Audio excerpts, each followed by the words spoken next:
Bonjour, je suis Bruno Bresson, je suis ingénieur de recherche à l'ESPCI, au laboratoire Sciences et Ingénierie de la matière molle.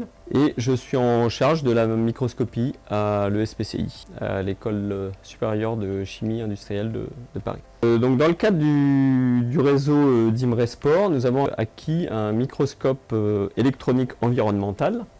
Alors, je vous rappelle rapidement le principe de la microscopie électronique.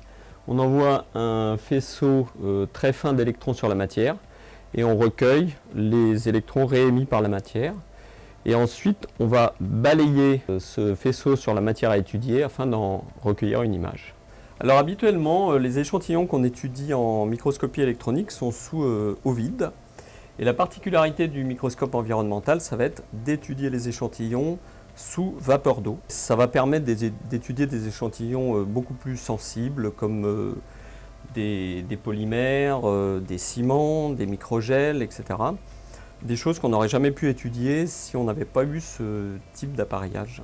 Le microscope acquis dans le réseau RESPOR est complémentaire d'un microscope électronique qu'on a déjà à l'ESPCI, qui est un microscope au vide, celui-ci étant environnemental, et on est à même donc de proposer une plateforme de microscopie qui va être adaptée à peu près à tous les besoins des utilisateurs. Alors on va présenter un exemple d'une étude qui n'aurait pas été possible justement sans ce microscope. Donc je vais laisser la place à Guillaume afin qu'il vous présente ses expériences. Bonjour, moi c'est Guillaume Vogt, je suis doctorant en deuxième année de thèse au laboratoire SIM à l'ESPCI. Moi mon travail c'est de travailler sur des assemblages périodiques permettant d'obtenir des propriétés optiques remarquables. Donc un peu à l'image des ailes de papillon où on a des couleurs iridescentes très intenses qui en fait sont dues à une architecture très régulière au niveau microscopique. On a essayé de mimiquer cette architecture en faisant des multicouches. Donc ici vous avez une image obtenue avec le microscope électronique donc de nos multicouches.